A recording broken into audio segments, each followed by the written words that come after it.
Install Android 10 on Nubia Z18 via LineageOS 17.1 GSI Treble ROM. Please check the description for important notes and all the download links.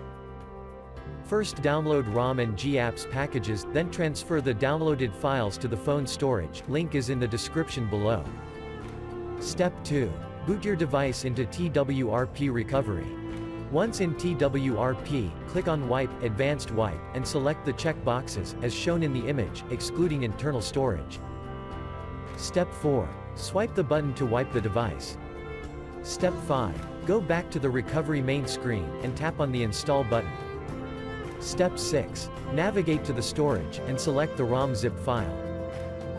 Step 7. Finally, swipe the button on the screen, to install ROM file. Step 8. Flash the GApps zip package, in the same manner.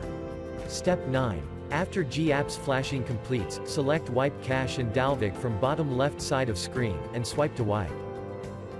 Step 10. When the flashing process is complete, hit Reboot System. That's it, you have successfully installed the ROM on your device.